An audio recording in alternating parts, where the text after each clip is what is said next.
Okay, we have to kill it. But what if he's actually nice? It killed people. Lots of people. That doesn't mean he's not a good guy. Nata, you and me are going to need to have a conversation. Ladies, gentlemen, and monsters of all ages, recently we've talked a few times about Zoh Shia, the final boss of Monster Hunter Wilds main story, in various different contexts, as it is a very important monster, a monumental creature within the series for a whole load of different reasons. But today we're going to talk about specifically the implications of the extra context that has been learned thanks to the title update, the return of this monster in high rank, the new story quest for it, and of course with actual monster part drops and equipment, we have item descriptions to look at and look into for even more information about the monster, which of course gives us some extra context to apply to the old conversation topics. Before we fully dive in then, a fun revelation came through Twitter after the title update happened from Shrade Academy, who points out that the English localization missed a few things in relation to Zoh Shia, specifically that in at least two separate instances, the Japanese version of the game refers to Zoh Shia as a forbidden monster, and also with implications that Olivia has experienced one before. For those that don't know, forbidden monster is another term for dangerous first class monster, which is again another term for the more commonly used black dragon. This grouping officially includes Fatalis, Elytreon, Dire Moralis, and theoretically, both of the other variations of Fatalis as well. There's loads of speculation that this would also include safi'jiiva, which is the adult version of Xeno'jiiva, but to my knowledge, this has never been confirmed either way. That said, with this text in the Japanese version of Monster Hunter Wilds, we do know for a fact that the guild has decided Zoh Shia is of the same level, a new black dragon, a forbidden monster, which of course makes a lot of sense that it was basically constructed to be a reflection of the forbidden monsters, which brings another point, that Zoh Shia is the first monster that isn't an elder dragon to be on this list. And of course it's sort of a technicality as constructs are all based off of pre-existing monster category typings, but it's an interesting note either way, especially considering the last time that we talked in depth about what Zoh Shia is, we compared it significantly to the equal dragon weapon, and talked about how Zoh Shia not only has attacks in its moveset from each of the black dragons in general, but also other extremely powerful elder dragons in the theories too that aren't quite of that same class. We talked about how his theme music has direct inspirations from Fatalis' theme from Iceborne in very clear ways, and how even his eye looks like Fatalis' a little bit underneath it all. And a quick shout out here to T Common Shark for finding that out, as the last time we didn't realize the original source for this, so I wanted to quickly clear that up, so check them out, their stuff is awesome. That said, this monster has a lot of well-earned comparisons to powerful monsters, most notably each of the black dragons, and now confirmed is a black dragon in itself. With all of that information then, what can we learn from the monster part descriptions and the equipment descriptions for Zoh Shia? Starting off with the materials then, the Zoh Shia scale says that it has a dull glow which evinces the great energy it contains. Evinces meaning reveal the presence of, so this just says that the scales have a lot of energy in them and they glow to represent that.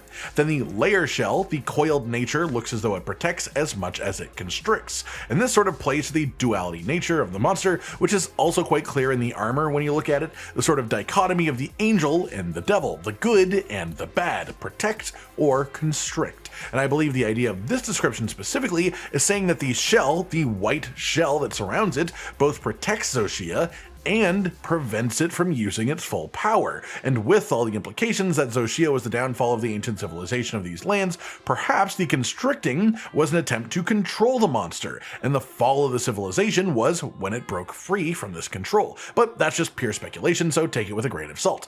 Then we have the stake claw, stake-like claws extended by hardened wilk, and the wilk crystal growths are eerily uniform. To me this just reads as saying, hey, this wilk stuff tends to grow quite erratically normally. I mean, look how it works when monsters create patches of it on the ground. It just sort of branches out in a bunch of different directions, but specifically on Zoh Shia, the wilk grows to be in very specific patterns, and I think that's a nod to the man-made construct nature of it all.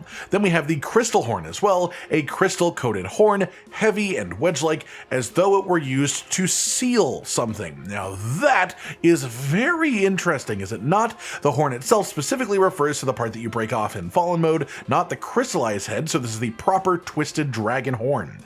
What it could have been used to seal, I don't know. Perhaps the dragon torch itself, maybe something completely unrelated to anything that we currently know about. Or again, to do a little bit of speculation, my personal thought is that maybe we will be traveling through the dragon torch area in the future. Maybe Zoh Shia's fight arena, where it keeps reforming and repairing over time, where it keeps sitting at to suck energy out of the dragon torch, maybe it's doing more than it seems on the surface. Maybe it's actually defending something, specifically trying to keep people out of something that was supposed to stay shut, something that may have been sealed. Maybe there's like an area further, deeper in, under where we've been to, or a super threatening monster locked away, something like that. But no matter what I think, it's unlikely that we'll find out any sort of answer for this at this point until the expansion comes for Wilds. But definitely there's some interesting stuff to think about with the horn description specifically.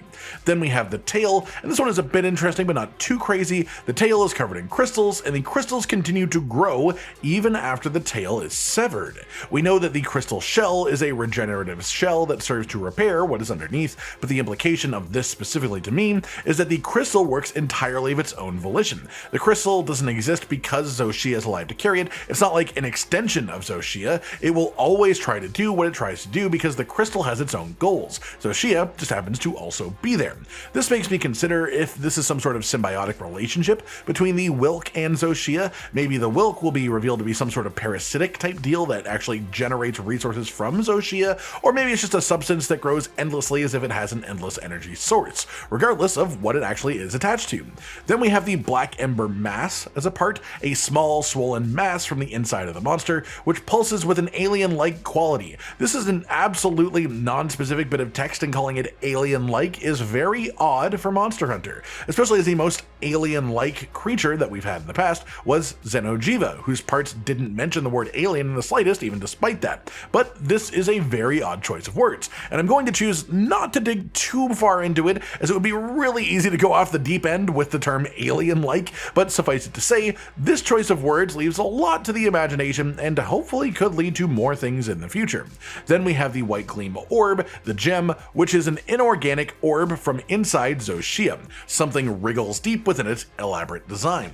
What I find most interesting about this is, for the most part, gems are described as developing within a monster, or forming inside of them, things like that, growing inside of the monster. Even for the guardian monsters, the guardian gems will say that they were developed inside the monster, meaning that it happened over time. But this one not only specifies that the gem is inorganic, but it doesn't mention that it was formed, that it was created inside of Zoh Shia. For most monsters, I think the implication is that few creatures of a species even have gems in them, and that they are a sort of natural reaction that happens over the course of living its life through specific circumstances. Whereas Zoh Shia, being a construct, its gem is inorganic. It was created beforehand and possibly even implanted in whatever method was used to create this creature. As for something wriggling within its design, that's another pretty odd choice of words. It could just be flowery writing to say that it just evokes a feeling of movement with the way that it's shaped or something like that, or it could be much more literal, that there is something moving inside of it,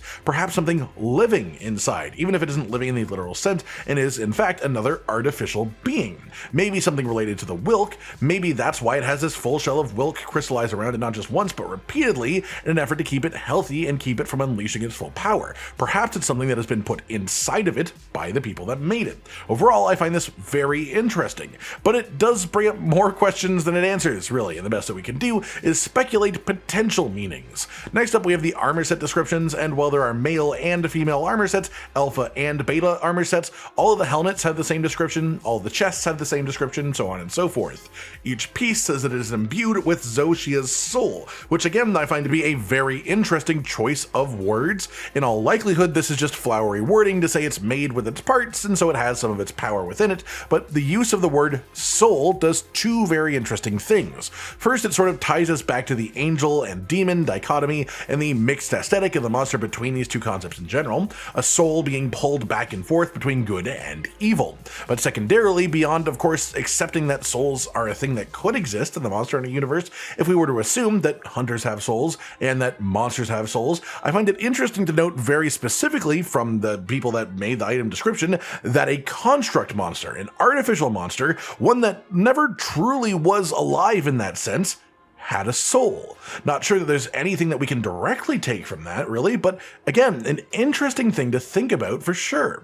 That said, the helmet says that it fights the urge to eradicate all, the chest claims to restrain the impulse to crush everything in its path, the gloves suppress the desire to devastate the world, the waist resists the instinct to obliterate all living things, and the legs deny its all-consuming thirst for extermination.